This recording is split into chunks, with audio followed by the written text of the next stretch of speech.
Salut tout le monde, j'espère que vous allez tous très bien, bienvenue sur la chaîne Foottips pour une nouvelle vidéo. Aujourd'hui on va se plonger de nouveau dans l'histoire du football pour explorer les moments les plus sombres et les plus déchirants que ce sport a connus. On a l'habitude de parler de moments de bonheur quand on parle de football, de moments d'euphorie, de joie, mais aujourd'hui on va passer de l'autre côté du rideau. Vous êtes bien sur la chaîne Foottips et vous regardez les 10 pires moments de l'histoire du football. Mais avant de commencer la vidéo, si vous n'êtes pas abonné à la chaîne, je vous laisse vous abonner et activer la cloche des notifications pour plus de contenu sur l'entraînement, les équipements et le lifestyle du footballeur.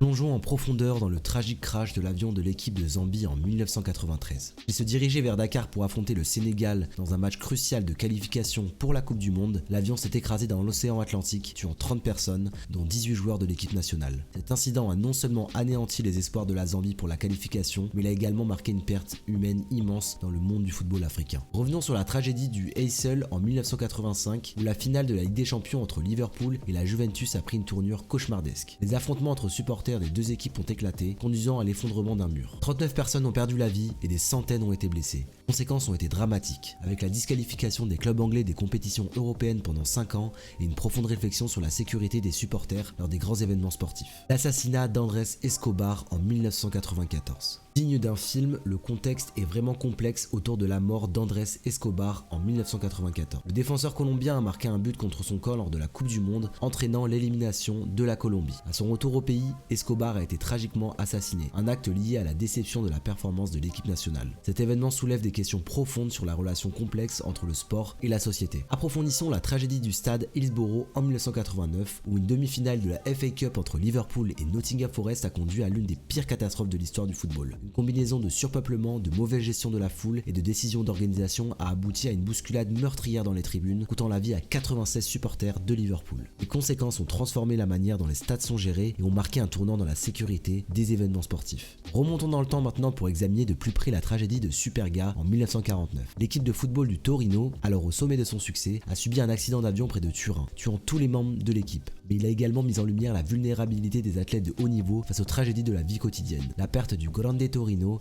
a laissé une cicatrice indélébile dans le cœur des amateurs de football du monde entier. Mort de Marc-Vivien Foé en 2003. Le Camerounais talentueux Marc-Vivien Foé s'est effondré sur le terrain pendant une demi-finale de la Coupe des Confédérations. Les médecins ont rapidement tenté de le réanimer, mais Foé a été déclaré mort peu de temps après. Son décès a suscité des discussions sur les protocoles médicaux dans le football et a conduit à des changements dans la surveillance médicale des joueurs pendant les matchs. C'est pour cela qu'avant de signer un joueur dans un club, on a davantage de tests approfondis qu'à l'époque. Approfondissons maintenant le drame de Port Said en 2012. Lors d'un match de football en Égypte, des affrontements violents ont éclaté entre les supporters, entraînant la mort de dizaines de personnes. Les enquêtes ont révélé que ces événements étaient liés à des rivalités politiques et sociales profondes, soulevant sur le rôle du football dans la société et la nécessité d'une gestion plus efficace des foules. Ça ressemble beaucoup à la catastrophe du stade Hillsborough comme on en a parlé tout à l'heure, et on peut voir que c'est pas forcément les mêmes pays qui ont tout le temps ce genre de problème. À Hillsborough, c'était en Angleterre et c'était en 1989, et on voit qu'après même 20 ans, en 2012, à Port Said en Égypte, on peut avoir de tels problèmes. Le foot étant un sport très populaire, beaucoup d'engouements peuvent être engagés dans des confrontations. C'est pour ça que des supporters peuvent arriver à en venir aux mains et provoquer la mort de dizaines de personnes. C'est dommage qu'on puisse en arriver là pour du sport. Plongeons dans la tragédie du séisme en Haïti en 1974 qui a eu des répercussions sur la participation de l'équipe nationale à la Coupe du Monde. Le tremblement de terre a dévasté le pays, remettant en question la priorité du football par rapport aux besoins urgents de reconstruction. La décision de participer ou non à la Coupe du Monde a été complexe, soulignant les dilemmes éthiques auxquels les athlètes peuvent être confrontés. Examinons de plus près l'attaque contre l'équipe nationale d'Angola en 2010. Alors qu'ils se dirigeaient vers la Coupe d'Afrique des Nations,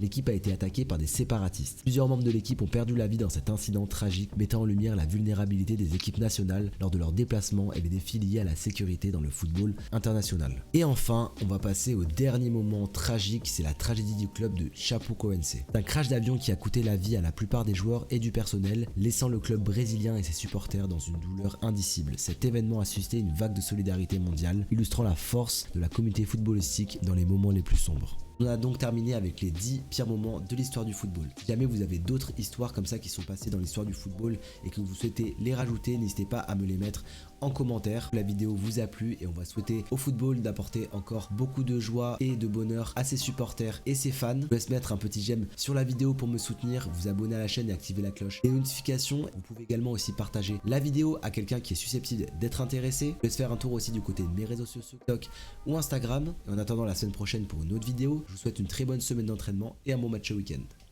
Salut!